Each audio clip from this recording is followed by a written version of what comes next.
Татарстан Республикасы президенті қаршындағы татар тілін сақлау һәм өстіру мәселелері комиссиясының 3-ші отырышы узды. Актуаль мәселелер, фикір тәқдимнәр хәбәршібіз Ойзиля Батырханова әзірләгән видеосюжетта. Татар тілін сақлау һәм өстіру мәселелері комиссиясы рәисе Марат Әхмәтов ғамәли семиотика институтының хезмәт җимеше Татсофт тәрҗемә системасы белән таныша. Электрон машинаға ул бу тәрҗемәләрне татар телен камил дәрәҗәдә белүче белгечләр әзерләргә тиеш дигән билге куйды. Комиссия әгъзалары киң җәмәгатьчелек фәннәр академиясы фойесында оештырылган күргәзмәдә Галимҗан Ибраһимов исемендәге Тел, әдәбият һәм сәнгать институтының соңгы 5 елда чыгарган академик хезмәтләре белән танышты.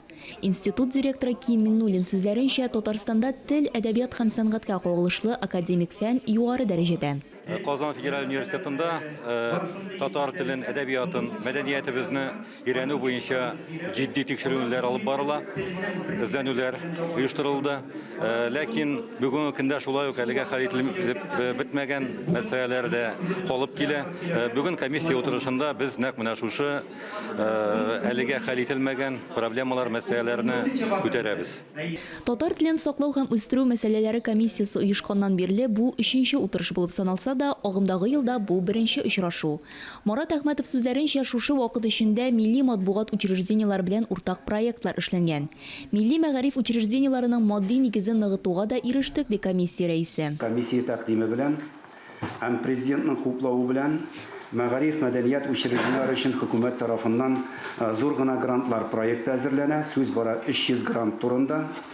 Фәннәр академиясы президенты Мәгъзуб Сәләхов республикада телләрне үстерү эшчәнлегендә Фәннәр академиясының фундаменталь хезмәтләре, фәнни теоретик казанышлары турында сөйләде. Татар теленең кулланылыш даирәсен арттыру четерекле мәсьәлә. Бу эштә дәүләт оешмаларына гына түгел, хосусый оешмаларга да ике телдә элмә такталарын урнаштыру гамәли яктан отышлы булыр иде дип сөйләде Ким Миннуллин. Татарша матуритик yazılgan taqtaların bulmağı, bu bizning менә визуаль рәвештә күрмичә шуннан узып йөрибез сайын әйтергә кирәк. Бу тәрбиягә, милли мәгарифкә, гомумән үзебезнең милли үзаңыбызга яхшы йогынты ясап торган шарт түгел. Марат Әхмәтов әлеге сорау буенча айрым эш төркемнәрен туплап, алдагы көннәрдә очрашырга кирәклеген әйтте. Тагын бер актуаль сорау тиешле дәрәҗәдә фәнни аналитика булмау. Бу уңайдан Казан Федераль университеты федераль һәм чит илдәге партнерлар белән бергәлектә милли мәгариф үзәге проектын тәкъдим итте. Һәр очрашу үзенә күрә бер эзләнү. Бу очрашудан без яңа проблемалар һәм яңа юнәлешләр ачтык дип нәтиҗә ясады Марат Әхмәтов. Фәннәр академиясында бит гаилә һәм демография үзәге бар. Алар бу проблемаларны тирәнрәк беләр, андагы психологияны, андагы әтиянинең фикер мөнәсәбәтен, дөньяга, тормышка һәм менә шушы фикерләрдән чыгып, ниндирәк үтемле чаралар табарга безгә гаиләгә үтеп керү өчен, аларга туган телебезгә карата нинди рухи ихтыяҗ булдыру өчен, аны ниндидер үзеңнең бер горурлыгын дәрәҗәң итеп кабул итү өчен. Татарстан яңалыклары өчен Ойзиля Батырханова, Ирек Хәмидуллин.